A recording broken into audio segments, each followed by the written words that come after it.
Larry tried to kill me. Yeah. I was so thoroughly disgusted. I mean, think about it. Why does it make you special to do what you do? Packers jumping around. They rush forward. Plenty of time for John. Now squeezes, steps up in the pocket. Elway can run inside the 10. Head first. He dives off the 5-yard line. My goodness.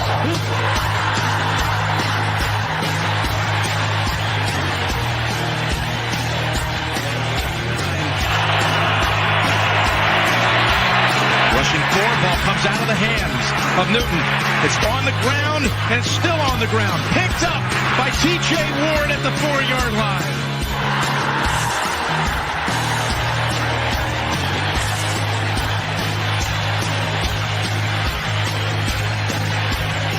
There's also Brian Clady and Bob Miller. Third and long 3. Going deep. Oh, and he's got Thomas. Goodbye. Touchdown.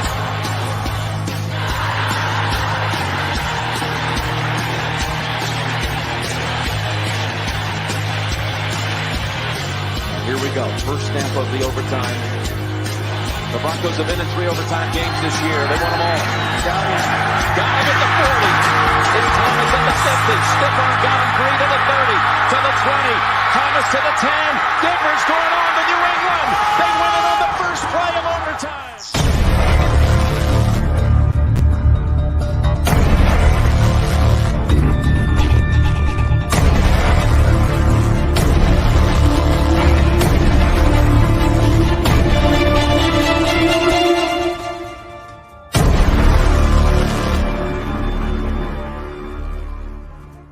Hello, Bronco fans and football fans everywhere. Welcome to Broncos Breakdown on the MHRT Network. This is a show that is everything Broncos and brought to you with emotion, passion, truth, and of course, my comments. I am your host, Bronco Bill. All right, guys, hope everybody had a really good week. Combines are in full swing. I'm not really going to touch on that. We may do something with the network in regarding to the draft and all that, but I'm not too sure about the combine. Anyways, great to see Avatar in the house as always. Avatar says, and I just love the way you introduce yourself, really. What's up, Broncos country and Avalanche fanatics? Absolutely. Speaking of Avalanche fanatics, I'm not going to touch on the Avalanche tonight on any of my segments, but I'll tell you what, it's been a up and down season, and hopefully we can right the ship, heading into the playoffs. Absolutely. Okay, I was going to go a direction. I just left my mind. Anyways, okay, guys, let's get start out with, well, before I preface that, let me say this. I have 3 Jackass of the Weeks back to back to back. Reason being, I mean, I could have just done with one, but maybe you'll understand why all 3, because all 3 are just don't understand. Let's start with a Jackass owner. All right? Let's start with that. Well, not the person I'm going to say right now, but Jeff Bezos, who is worth more than $100 billion, was prevented by Daniel Snyder, the owner of the Washington Commanders, from entering the private auction, even though Amazon founder wanted to participate. Here's the reason why. Reason's this. Snyder holds a grudge against Bezos, who also owns the Washington Post, which published a series of exposes alleging Snyder that he enabled sex harassment at the NFL franchise. Well, of course he did. He's not exposing him. Well, he's exposing, but I mean, he's not making it up.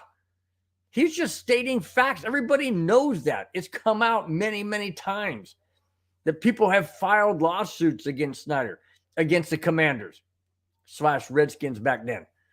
I mean, it's just, those are facts. I'm not making this up, and neither is Jeff Bezos when he allowed the Washington Post to put that out there. Why is Snyder getting mad? because Snyder doesn't want to hear it. He doesn't want to deal with it.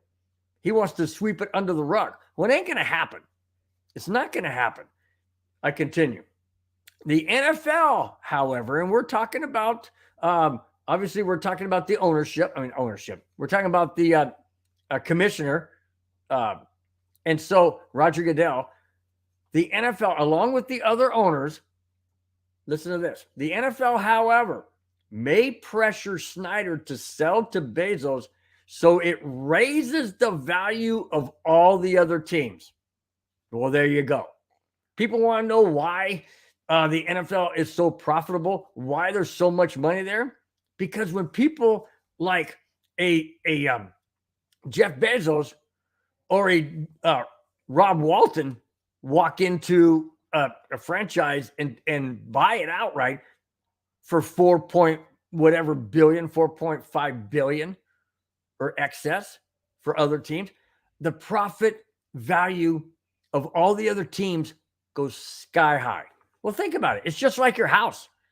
If you have a house that sells for $1 million and everybody else on your street, so to speak, has the same type of house or same, yard, maybe different amenities or whatever, the price value goes up.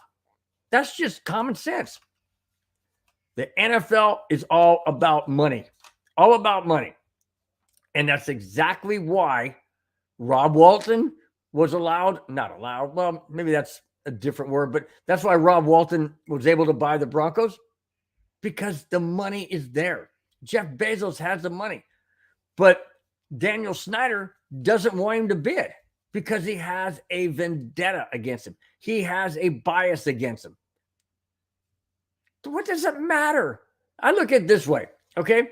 If somebody's going to walk in and say, hey, I'll buy the Washington Commanders for 10, now that's too high, for 3.5 billion, why is that a bad thing? I mean, Daniel, use your cabeza, man. Use your head.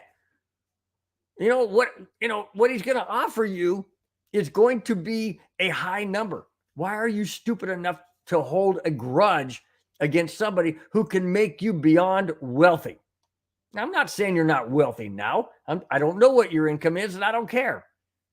But what I'm saying is, what, you're going to hold a grudge? Man, if somebody came up to me right now and said, hey, yeah, I'll buy your house or I'll buy your car, whatever, and they're offering me a ridiculous amount of money way over and above of what I paid, and I may have a grudge, I don't care. I'm not going to see that person again. I mean, to me, it's mind-boggling. I don't get it. Okay, I continue with the last statement. A decision at the owners' meeting could be expected beginning March 26th.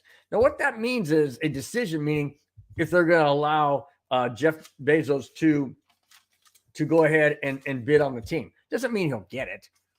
Most likely. Doesn't mean he'll get it. But what I'm saying is, if that were the case, and the NFL says, hey, you have to allow Jeff Bezos to bid, well, then he has to bid. Does Snyder have to take it?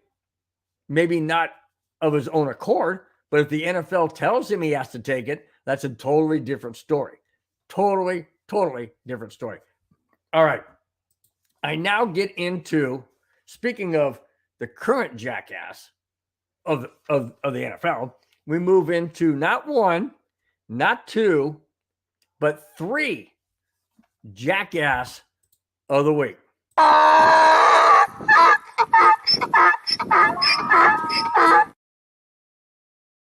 Now, like I mentioned, I could probably just reduce it down to one, but the reason why I chose all three is because all three came to light this week. And two of them are former NFL players, and one of them is a top 5 draft pick in this upcoming draft. You talk about screwing up your potential career. I'll get into that in a minute. Let's start out with Joe Stasiak. Former Indianapolis Colts lineman Joe Stasiak was arrested last Tuesday and charged with 2 counts of battery of physical harm and 1 count of strangulation. Excuse me, guys. What? 2 counts of battery of physical harm and 1 count of strangulation. Now the person didn't die. Okay, let's just throw that out there. But it was an attempt. Okay, police arrived at the home of Stasiak, and Joe's son told authorities he was sitting in a car in front of the house with his boyfriend. Okay, I mean, people are gonna like who they like, and people are gonna love who they love. So, you know, he's sitting in the car with his boyfriend. Was it his car? Didn't say. Just said sitting in a car. Could have been his boyfriend's car. Don't know. I continue. The son told officers that his father punched him. Okay, I'm going to get into a little bit down the road here. The father also punched the boyfriend. Okay, was a boyfriend in a front? I mean, obviously in a front seat. Was a boyfriend in driving, or was it in a passenger? Didn't say. Doesn't matter. But if they're both in the front seat, or it doesn't matter where they are, but I mean, that's a long reach to punch them. So I continue. At some point, Stasiak flashed a gun and had it against the side of his face. Not the side of Stasiak's face, the side of his son's face. What? You don't recognize your son? You got to be kidding me. I mean, it didn't say what time this happened. If it was at nighttime, doesn't matter. You roll down the window, a person rolls down the window of a car, and you're like this far away from them, and you don't recognize your own son? What is it, a costume? Come on, man. Are you serious? I continue. The son also said that his dad called them lucky. Here's where it gets interesting, guys.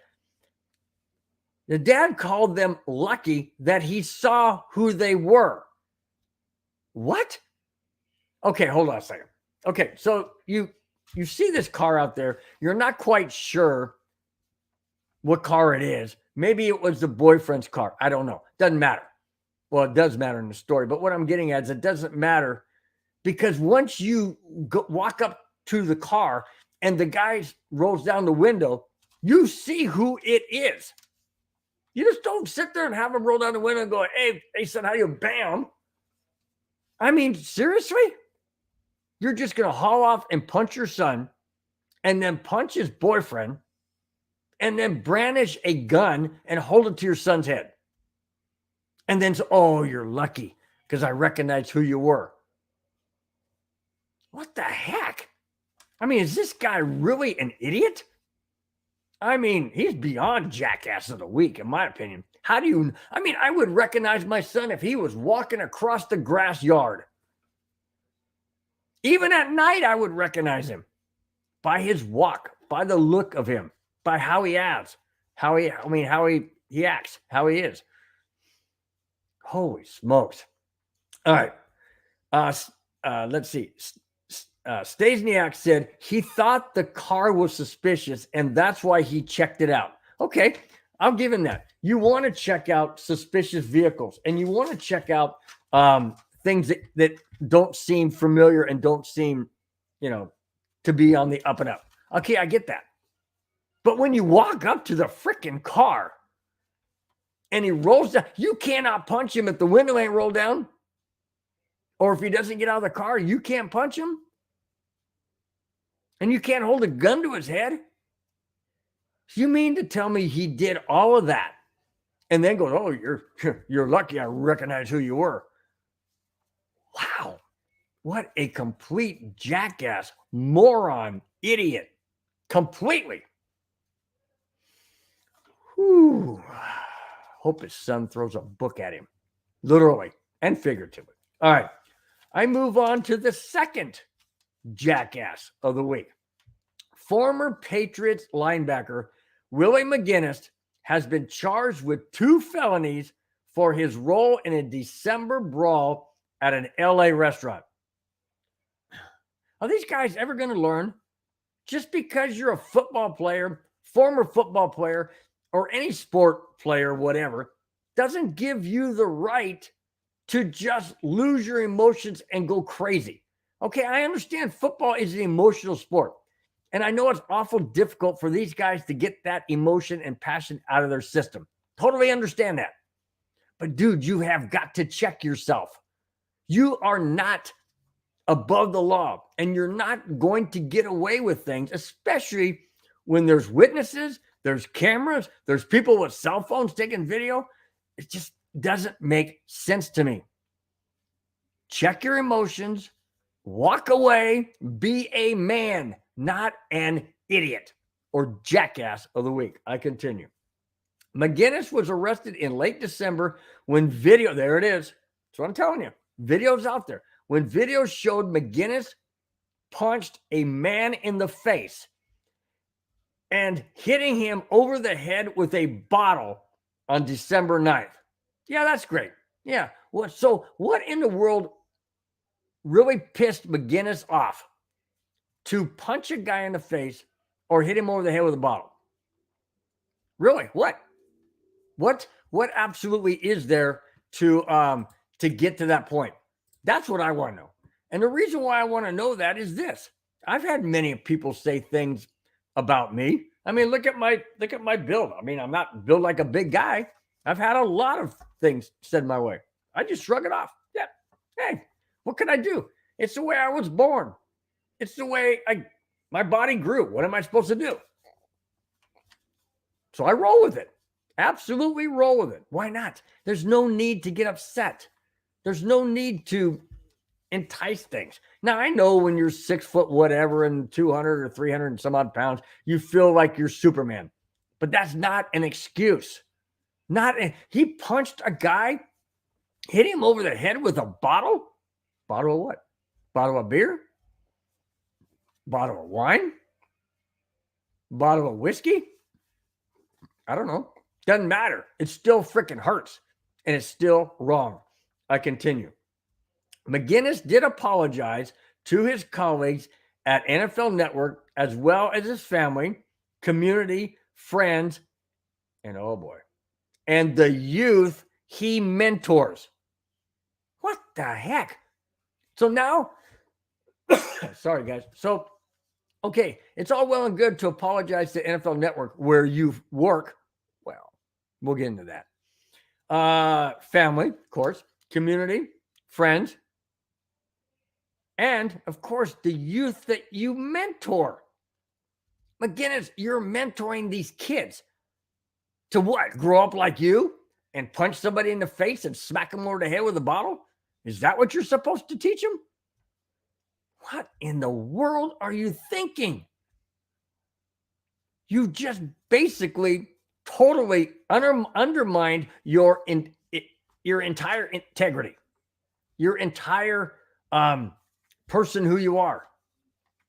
NFL Network's not happy with you, my friend. Not happy with you one bit. And here's what I have to say about that. Following his arrest, McGinnis was suspended from his role at NFL Network and has yet to be reinstated. There you go. Do something stupid in a moment of frustration or anger or whatever it is, alcohol, whatever it is, and now you may have thrown your entire career away. You sent the wrong freaking message to these kids that you mentor. What are you thinking? These kids look up to you. These kids probably admired you some way, shape, or form. And that's the message you're sending them? Really? And you threw your career away because NFL Network's not bringing you back anytime soon. That's for sure. I don't understand the mindset, the thinking pattern of these guys. I really don't. I absolutely don't. And now I shift to the third jackass of the week. And this one had a promising, and I say had because we don't know yet, has, whatever. We'll just put both of them in there. a promising career in the NFL. And he absolutely does a stupid thing right after, I don't know if it's the same night, same couple of nights afterwards, I'm assuming, of a reckless incident. I'll get into it. Here it is. Top 5 draft pick. Jalen Carter has an arrest warrant for reckless driving in connection with a fatal crash. University of Georgia defensive tackle Carter, age 21, was racing another player and recruiting analyst with speeds. I got to get the second part of it. Sorry, guys. Oh, here we go. Continue. I'm sorry. Let me back up a little. University of Georgia defensive tackle Carter, age 21, was racing another player and recruiting analyst with speeds of up to 104 miles per hour. LaCroix, 24, Wilcock, 20, both passed away after hitting a power pole and several trees. LaCroix had a blood alcohol level of 0.197 at the time of the accident, according to police. Wow. That is almost 2.5 times the legal limit. That is insane. That's insane. But here's the thing. They said they didn't find any alcohol whatsoever in Carter. Okay, that's all well and good. But Carter should have known that his buddy LaCroix was drinking. And you're not going to go, what are these guys thinking? Good gosh, I'm going to go nuts. I don't understand people. I really don't understand people. And it's frustrating to me to even try and comprehend why these guys are so out there.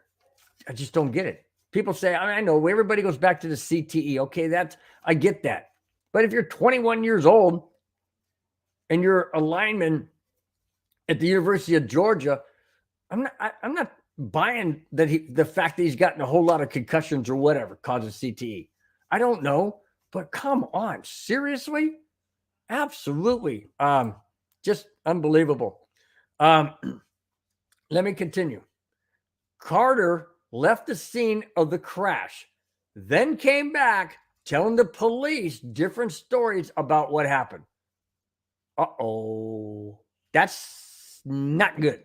First off, it is a felony to leave the scene of an accident. Whether you're involved in it directly, indirectly, doesn't matter.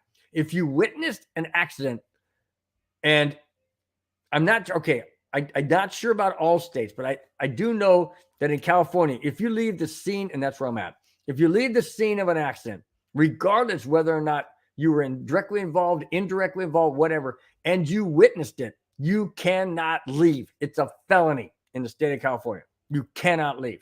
You do, guess what? You're going to be charged for leaving the scene of an accident, in which Carter did. Now, I don't know what it's like in Georgia, what the laws are. I'm not sure, but I'm assuming that, or I would think that they'd be the same. Absolutely. Okay, I'll continue. This incident happened on January 15th after Georgia, after Georgia won the national championship, and it happened around 2:30 a.m. Well, nothing good happens after midnight. We all know that. Just by being out on the road, nothing really good happens after midnight. And especially nothing really good happens after 2 o'clock when the bars close and then everybody starts leaving. But my thought is this. If you're a top 5 potential draft pick in the NFL, and you're 21 freaking years old, why are you doing something stupid? What makes you think that you can just go down the road at 104 miles per hour and cut in and out and just drag race? Why would you do that? Seriously, why would you do that on busy streets? Or even if they weren't busy, they're side streets, they're city streets. Why are you doing that? That's what they make racetracks for, you moron. Go out someplace, get into a car, and race your head off. Whatever you want to do. I mean, My gosh. I mean, I was 21 one time. I never thought of doing that. I never thought of doing anything that would put my life in danger or any of my friends in danger. I never did that. And I'm not saying I'm better than anybody else, guys. That's not what I'm saying. What I'm trying to say is this. You got to use your head. Don't be stupid. Don't do things that have a potential ability of not only destroying somebody else's life. In this instance, 2 people passed away, but also destroying your entire life and your career that you absolutely had right in front of you. It'll be interesting. It will be interesting to see if he'll be removed from the NFL draft. It'll be interesting to see if he will, if his status at the top 5 drops way down, maybe into the 2nd or 3rd round. I don't know. And I will tell you one thing. It sure as heck did not help his potential to be in the NFL with that hanging over his head. All right. Before I go on,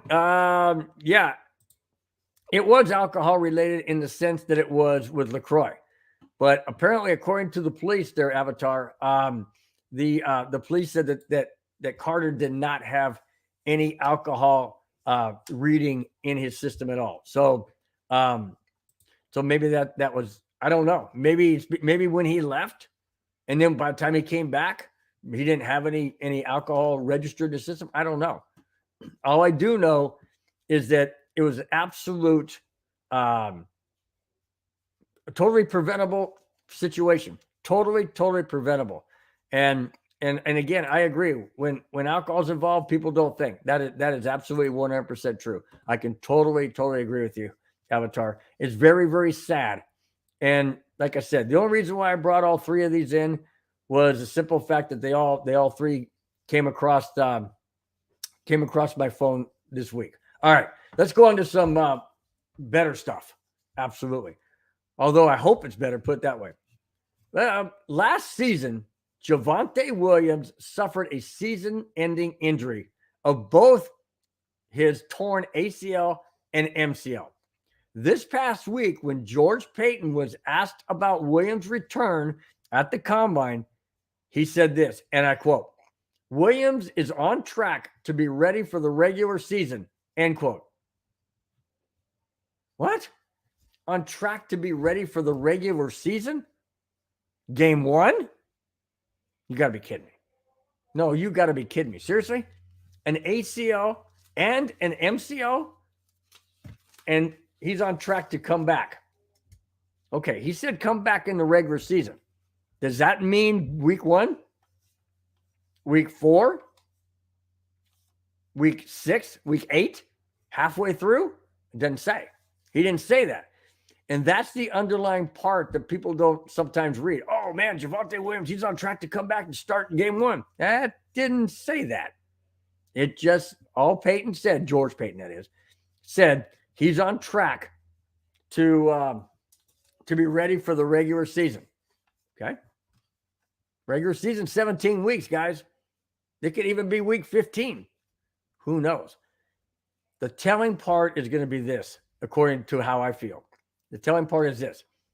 What is his mindset when he plants his foot down and turns on a dime to make a cut in an open hole? What is his mindset? Is his mindset going to be thinking, "Oh shoot, I don't want to put too much pressure on that because I don't want to injure it again. I don't want to go through that pain or that rehab or whatever." Is he going to be even remotely close to being the same? It's hard to say. I remember when Terrell Davis tore and I say just because it wasn't his MCL, but when he tore his ACL, he came back after that, but he never was the same. Now, sure, Terrell Davis is older than Javonte Williams. That's absolutely a fact.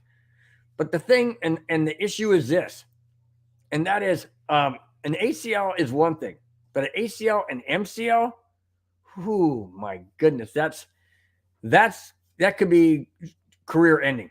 Absolutely could be career ending. So it'll be interesting to see how he responds when he plants that foot down, makes that turn, And, you know, and hopefully he doesn't have any fear. I mean, it's going to be there. He's going to be fearful.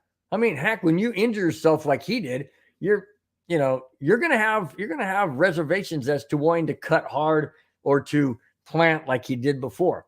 But we'll see. Hopefully, George Payton is 100% correct that Javonte Williams is going to be ready for the regular season. Just not sure what game that will be. Okay, let's go to Jalen Ramsey. The LA Rams are shopping cornerback and 6-time Pro Bowler Jalen Ramsey, and it's very likely he will be traded in the coming weeks. Ooh, wow. You know what? I would sure love to have a Jalen Ramsey on the Broncos. I absolutely would. But they said he's likely to be traded. Not released, but traded. Denver doesn't have really anything to trade bargain for to the Rams. I mean, seriously, the last time we traded with the Rams was when we sent Von Miller to them. So we sent Von Miller to them. They gave us some draft picks. Well, now if the Rams want to shop Jalen Ramsey, let's say they come knock on the Broncos' door and say, hey, you interested? What do you got? We'll take so-and-so and so-and-so and so-and-so. I'm not sure I want to do that. I really don't want to give up any players the Broncos have at this moment in time. But wow, having a Jalen Ramsey at corner opposite of Patrick Surtain with Justin Simmons over the top as a safety. Oh, yeah. Oh, in a heartbeat. I'd take that in a microsecond. But who would the Broncos be willing to give up? And that's the scary part, guys. That's the scary part. Because it could be somebody that obviously the Rams are going to need. And I'm not really willing to give up any Bronco players of any high stature to get a Jalen Ramsey. Or am I? I don't know. I don't know. I just know I would love to have Jalen Ramsey on the team. But it comes with a huge price. Not just trading players potentially, but a huge price. And here it is. Ramsey has played with the Rams since 2019 and is due, $17 million in this upcoming year 2023 season. The Rams need cap space, and this would help tremendously. Ramsey still has 3 years left on his $105 million extension. Well, there you go, guys.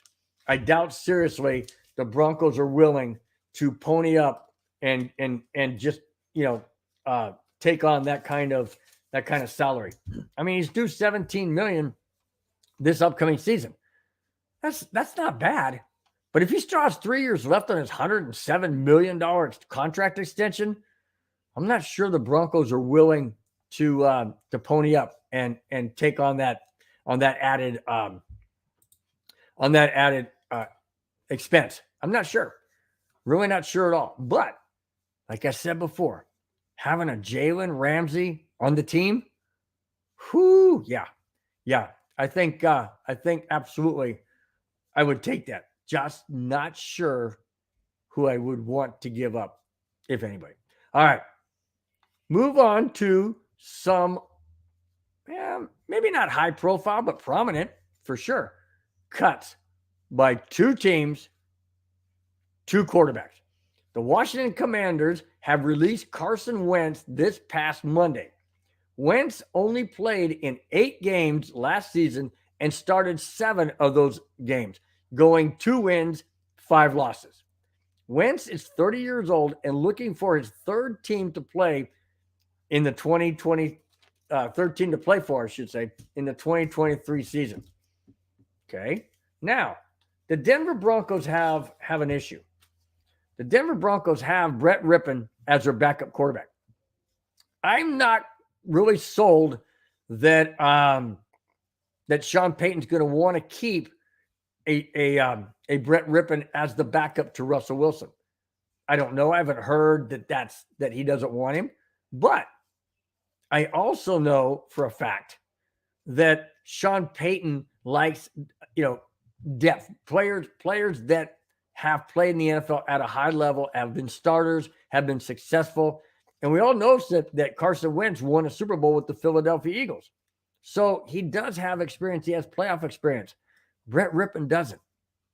So my thought is, are we, being Broncos, would it be a smart move to bring in a Carson Wentz and work him out in the preseason to see if he would be the backup to Russell Wilson?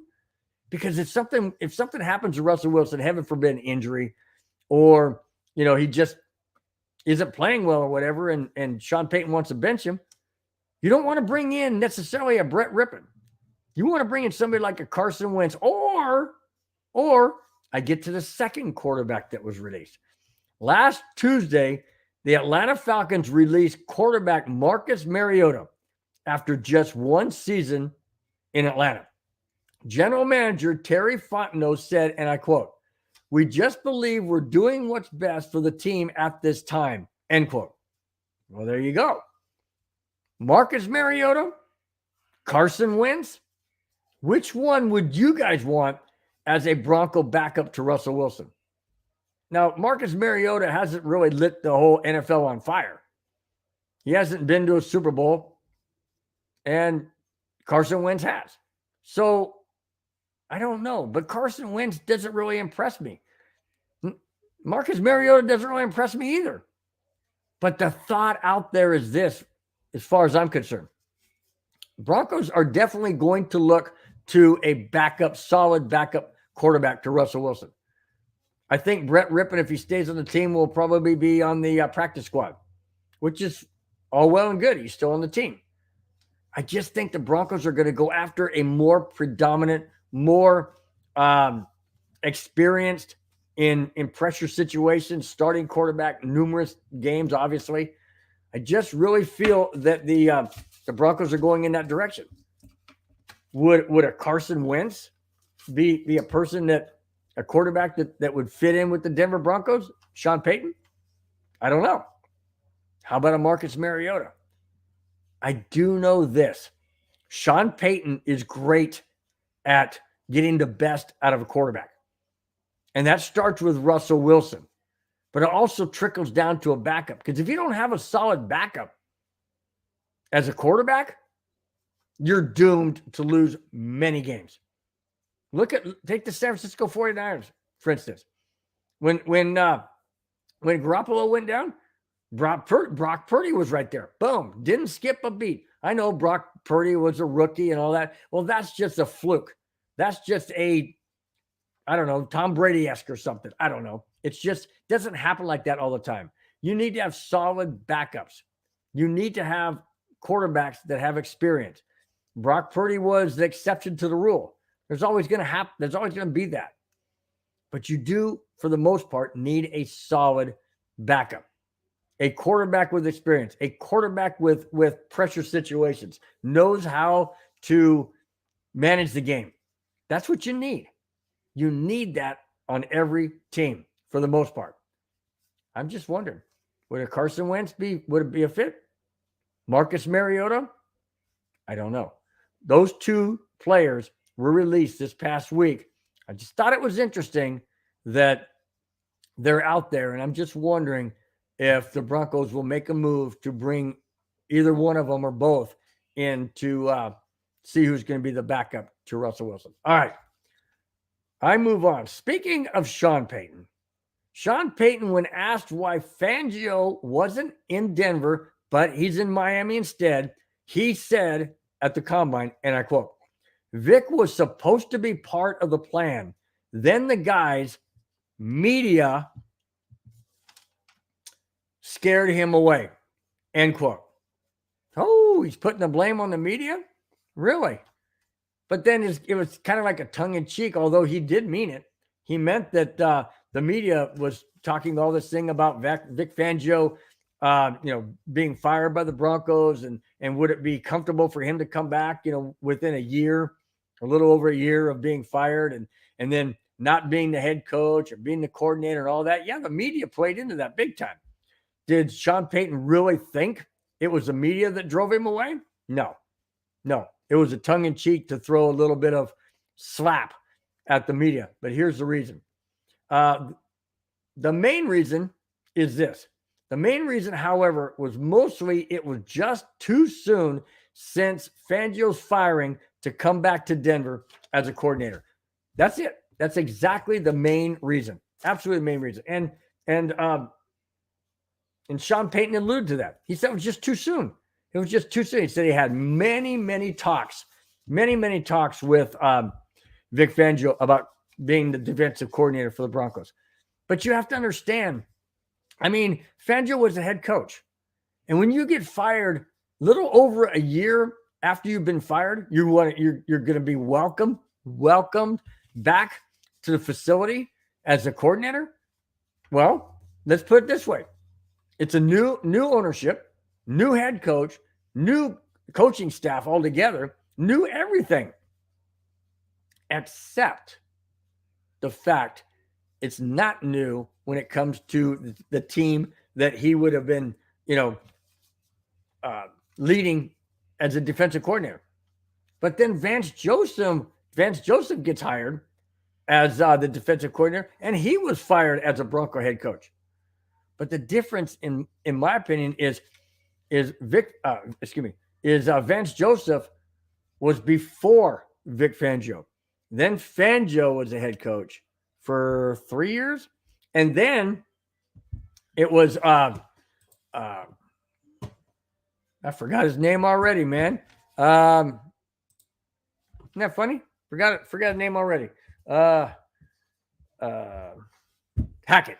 Nathaniel Hackett. Then it was Nathaniel Hackett. So once Vic Fangio left a little over a year ago, it's just too soon for him to feel comfortable coming back to Denver, and that's why Vance Joseph was selected. Just interesting, though, that Sean Payton did anything and everything he could to sway Fangio back. I just think it would have been a really bad fit this year. I really do. I just don't think it would have gone well with the fan base, with the media. It was just too soon. I totally agree with Sean Payton saying it was too soon. Hey, what's happening there, Ray? Nice to have you in the house, man. Hey, Bill and Broncos country. Absolutely. What's up, Ray? Glad to have you in the house as always. Okay. Whoa. Almost dropped my note. Okay. Let's go to Bo Lowry. People are like, who? Who's Bo Lowry? I'm getting to that. Greg Penner isn't one to rationalize the Broncos' battle with injuries as being tough luck. Oh, I totally agree. It's not tough luck. The Broncos had more injuries this past season than any season I can ever remember. I mean, not just little nicks and bruises and, this and that or concussion. No. We're talking ACL, MCL, multiple ACLs, multiple players out for the entire year, and then just ongoing nagging injuries. Greg Penner doesn't believe it either. So, with Penner moving forward with Sean Payton, the Broncos have hired Bo Lowry to lead their sports performance program. Lowry had previously worked 9 years with Sean Payton in New Orleans and is well known in the sports medicine community. Lowry's job will be to oversee their athletic training, strength and conditioning, nutrition, and sports science systems. Wow. That's a mouthful, man. That is a lot.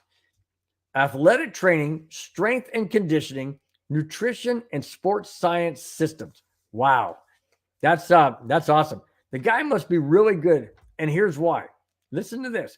Drew Brees said, and I quote, "Lowry added years to my entire career. There is no better person to equip the team for health recovery and success." End quote. Wow. If that's coming from a Drew Brees. Now remember, guys, I don't know if there's anybody out there that really remembers this. I do, because I was at the game. When Drew Brees, the Denver Broncos were playing the then San Diego Chargers at Qualcomm Stadium in San Diego. I was at that game. I was in the end zone, and this occurred and happened right in front of me in the end zone. Well, not right in front. I mean, I'm in the stands, but you know what I'm saying. So Drew Brees is going back to pass. His arm was hit and bent backwards like this. I mean, I'm not going to bend it back as far as his was. I mean, his was like it was dislocated bad. And the ball was fumbled, and the Broncos recovered and got a touchdown. That being said, Drew Brees' days were done in San Diego. Totally done. They sent him off to New Orleans because they said he was damaged goods and would never be successful in the NFL ever again. Well, not only enter Sean Payton as the head coach, but enter Bo Lowry. And let me quote what Drew Brees said again.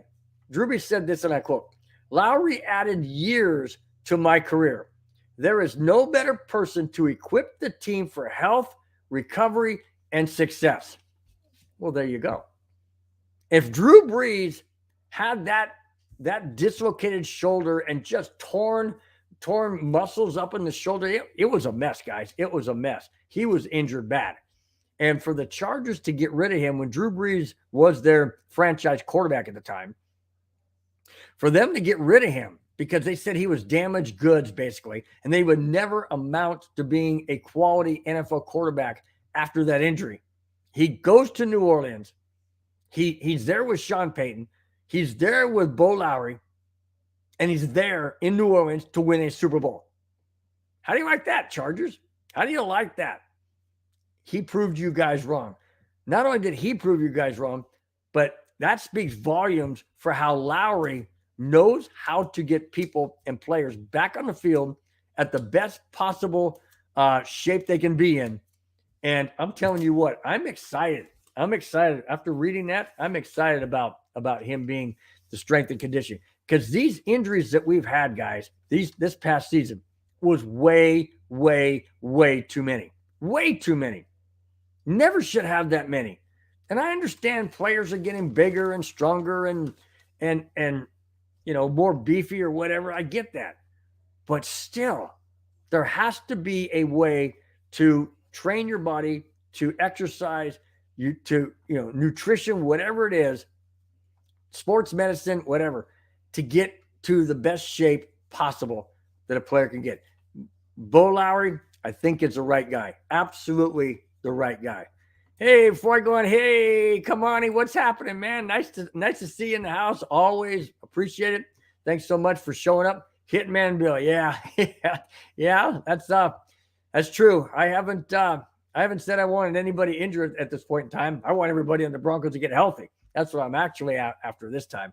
So, but when it comes to Avalanche games, Bronco games, yeah, I do live up to that nickname. Thanks, Kamani, I appreciate it. Let's see. Kamani, you also say I agree. Every game someone was going down. Yeah, that's true.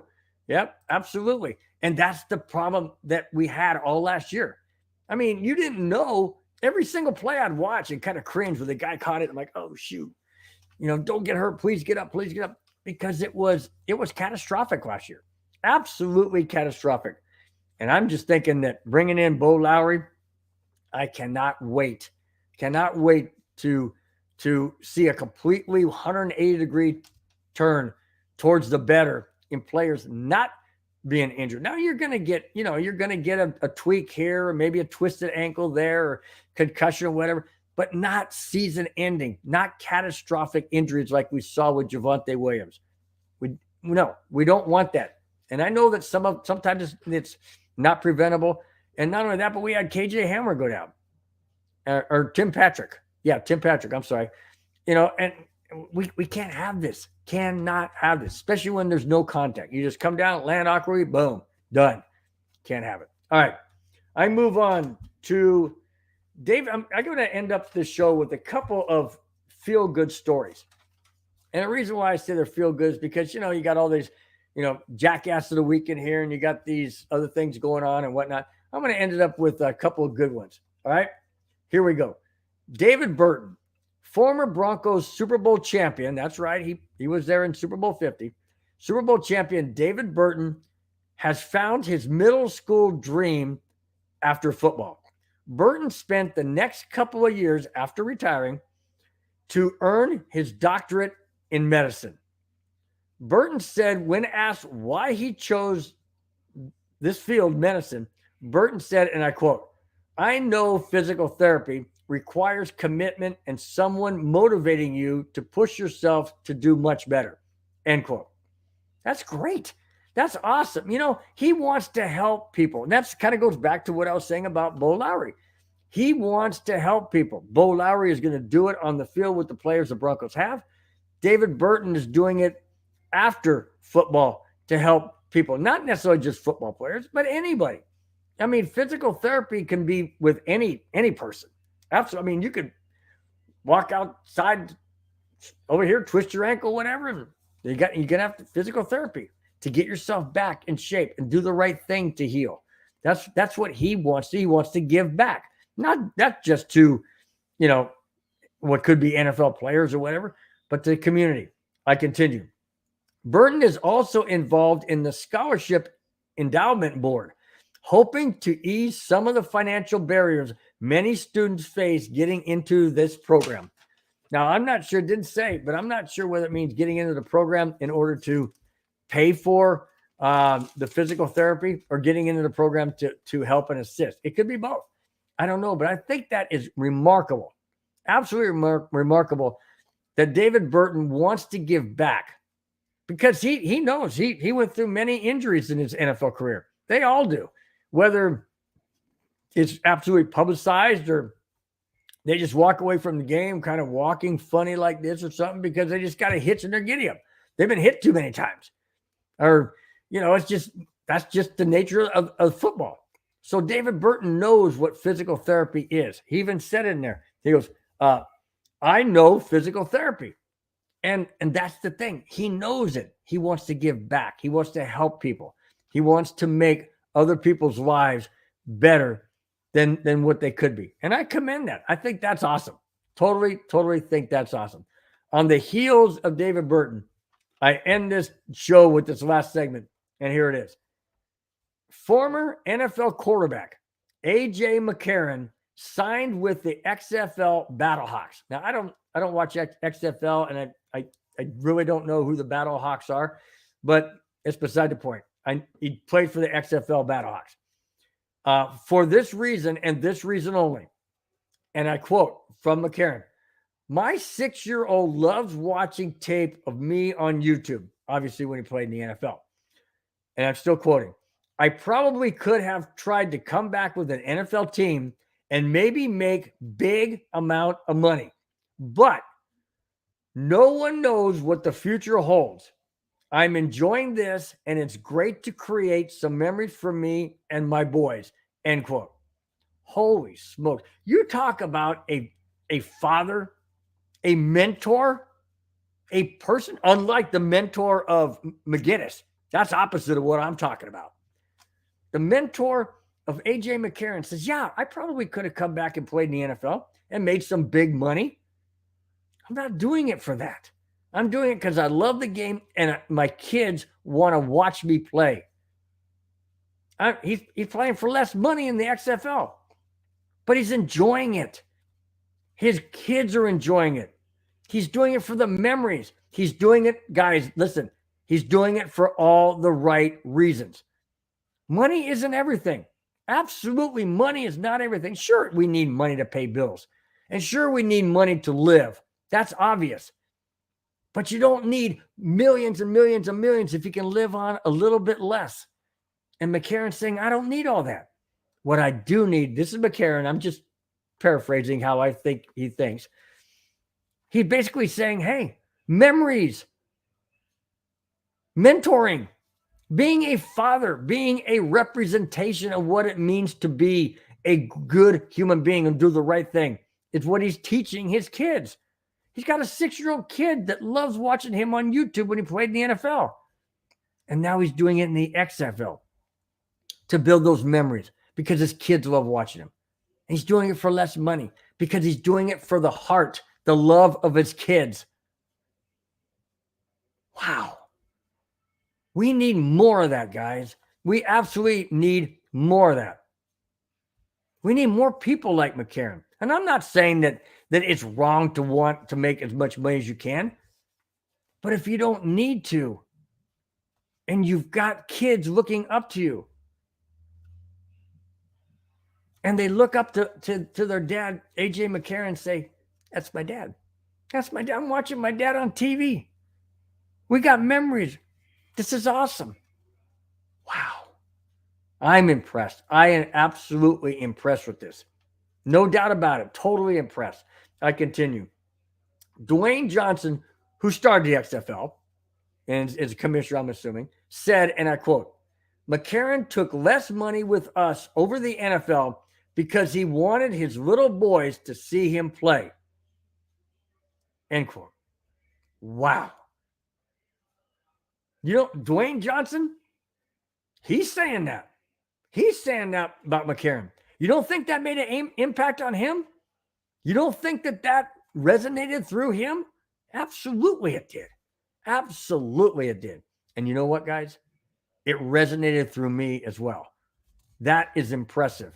And I'll tell you what, that's the kind of person I hope succeeds in everything he wants to do, because he's putting his kids and family first, not himself. That, to me, speaks volumes.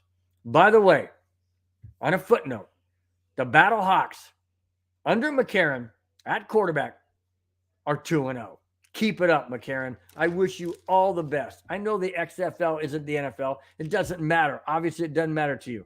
What matters is being the father, the mentor, and the person that is showing your kids how to live and how to do it the right way. Absolutely. Hats off, man. I admire AJ McCarron so much more now. Awesome. All right. Hey, Pablo, what's happening, man? How you doing? I'm doing great. I'm doing great, man. Doing wonderful. Doing wonderful, man. Thanks so much for being in the chat and for making your comments. I appreciate it. Thank you for watching. It's awesome. Kamani says that's awesome. He did absolutely. I couldn't agree more, Kamani. Absolutely could not agree more. I'm just in awe. I absolutely am in awe. You don't see that in sports people today. You really don't. They're always out there for the money, the fame, the fortune, the glit, the glamour, the glory. Absolutely. That's what they're after. To see a guy like AJ McCarron step back and say, you know what's more important? Money's going to come and go. Money's going to be gone. What isn't going to be gone is how I treat my kids, how I do the right thing. And man, I'll tell you what, this world and the sports world in general needs more people like AJ McCarron. I am, like I said, guys, I'm in awe. I'm absolutely in awe. And amazing. Let's go to Pablo says, well said. Yeah, thank you. Thank you. I appreciate it. Just speaking from my heart, man. Just like I said at the beginning of the show, I'd say it's brought with you emotion and passion and truth. And that's who I am. But thanks a lot. I appreciate that comment, man. Appreciate that comment. Did I finish the movies? Come on. Shh, not yet. Don't tell nobody. Don't tell nobody. Okay. It's just between me and you. No, I haven't yet, but I promise I will. Absolutely promise I will. Okay. Last, before I get out of here, Kamani says, yeah, that's what you call a hero. Absolutely. To me, you nailed it. You nailed it, Kamani. That is a true hero. He's a hero to his kids. He's a hero to a guy like me who now, AJ McCarron to me before was just another one of the quarterbacks. Not anymore. Nope. He has elevated himself, and I wish him all the best. I hope he does tremendously in the XFL. Absolutely. I know his kids respect him, and he's earned it. He's earned it by the way he absolutely handled that entire situation, from stepping away, taking less money because of his kids. That's it, guys. That's all I have. Thanks for watching. Thanks for subscribing. For those of you who may not have subscribed, please do so. I greatly appreciate it. MHRT Network appreciates it. And we just we couldn't do it without you guys. You guys are the backbone of the entire network, and greatly appreciate it. Just want to thank those in the chat. We got Avatar, Ray, Kamani, Pablo. Thanks, guys, for being in the chat. Thanks for your comments. Thanks for your support. And like I said before, I couldn't do this show without you guys. You guys make it all the best. You make it so much better than just me talking to nobody and not getting any interaction. Really appreciate your comments and your takes and your support. Always, always. Okay, before I get out of here, one last thing. On the this coming Sunday, we're going to do the Avalanche Neighborhood.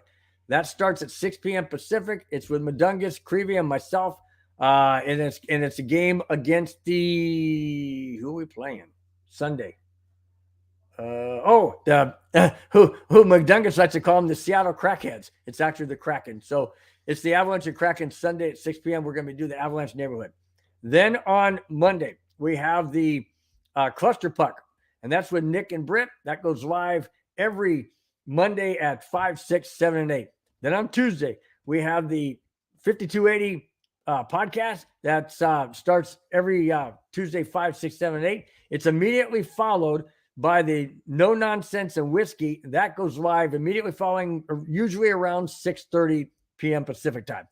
And then on Wednesday, we have the Wild Wild West. Features a fan from every AFC West team: Broncos, Raiders, Chargers, and Chiefs. That goes live every Wednesday, 4:30, 5:30, 6:30, and 7:30. And then again, on Friday, we have this show, Broncos Breakdown, hosted by me, Bronco Bill, goes live every Friday, 5, 6, 7, and 8. Until next Friday, guys, or until Sunday, whenever show you want to check into, until the next show, which is Sunday, you guys have a wonderful, wonderful rest of your Friday. Enjoy your weekend. Stay safe, everyone. And we will see you one of these shows. We'll see you on Sunday, and we'll definitely see you on Friday on my show, Broncos Breakdown. Till then, guys, take care. Talk to you soon. Bye-bye.